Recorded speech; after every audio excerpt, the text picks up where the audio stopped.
Hello friends, welcome to Usha's kitchen. இன்றைக்கி நாம் கொள்ளு ரசம் கொள்ளு பொரியல் எப்படி செய்கிறதுன்னு பார்க்கலாம் வாங்க. அதுக்கு நாம் முதல்ல 8 மணி நேரம் ஊற வச்சு எடுத்த கொள்ளு 1 கப்பு,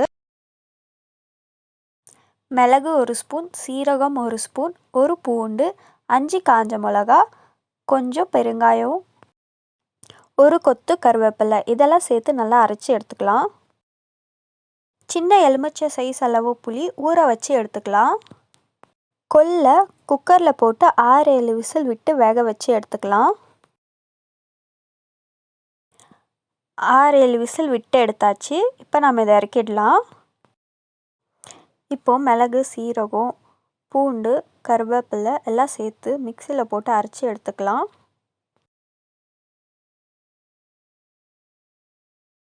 அடுத்து வேக வச்ச கொள்ளை தண்ணி தனியாக கொள்ளு தனியாக பிரித்து எடுத்துடலாம். இப்போது வேக வச்ச கொள்ளு தண்ணியில் ரசம் செய்யலாம். அரைச்சி வச்ச மசாலா, அப்புறம் ஊற வச்சு கரைச்சி எடுத்த புளி, இதெல்லாம் சேர்த்து இப்போ நம்ம ரசம் எப்படி செய்யுதுன்னு பார்க்கலாம் வாங்க. 3 ஸ்பூன் எண்ணெயை சேர்த்துக்கலாம். எண்ணெய் காஞ்சதும் 1 ஸ்பூன் கடுகு சேர்த்துக்கலாம். கடுகு பொரிஞ்சதுக்கப்புறமா அரைச்சி வச்ச மிளகு, சீரகம், பச்சை மிளகா எல்லாம் சேர்த்து தாளிச்சிக்கலாம்.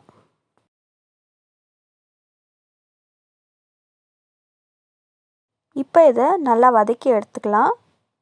எண்ணெய் பத்தாததுனால 1 ஸ்பூன் சேர்த்துக்கிறோம். இது நல்லா வதங்கிருச்சு. இப்போ நாம் வேக வச்ச கொள்ளு தண்ணியை சேர்த்துக்கலாம்.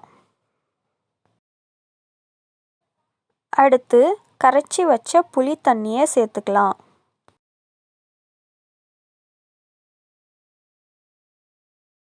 இப்போ இது ஒரு கொதி வந்ததும் ஆஃப் பண்ணி இறக்கிடலாம். இப்போது வேக வச்ச 2 ஸ்பூன் உளுகல்ல அரைச்சி ரசத்தோடு சேர்த்துக்கலாம்.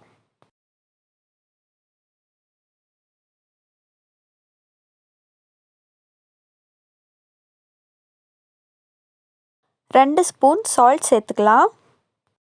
1 சிட்டிகை மஞ்சத்தூள் சேர்த்துக்கலாம்.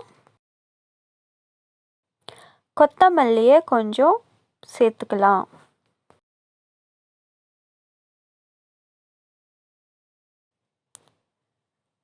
ரசம் இப்போ கொதிக்க ஆரம்பிச்சிச்சு. இப்போ நாம் இதை ஆஃப் பண்ணி இறக்கிடலாம்.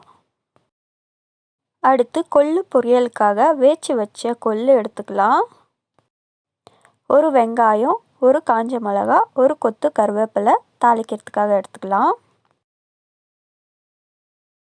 3 ஸ்பூன் எண்ணெயை சேர்த்துக்கலாம். எண்ணெய் காஞ்சதும் 1 ஸ்பூன் உளுத்தப்பருப்பை சேர்த்துக்கலாம். உளுத்தப்பருப்பு வதங்கினதுக்கப்புறமா 1 ஸ்பூன் கடுகு, 1 ஸ்பூன் சீரகம் சேர்த்துக்கலாம். கடுகு சீரகம் பொரிஞ்சதும் நறுக்கி வச்ச வெங்காயம், காஞ்ச மிளகா சேர்த்துக்கலாம். வெங்காயம், காஞ்ச மிளகா, கருவேப்பிலை வதங்கணும். வீச்சு வச்ச கொள்ளு சேர்த்து வதக்கிக்கலாம்.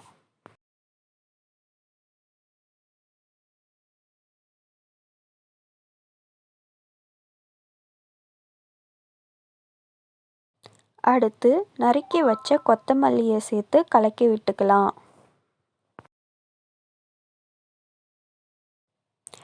அவ்வளோதான், கொள்ளு பொரியல் ரெடி ஆயிடுச்சு.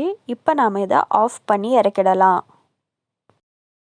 அவ்வளோதாங்க, ஹெல்தியான கொள்ளு ரசம் கொள்ளு பொரியல் ரெடி.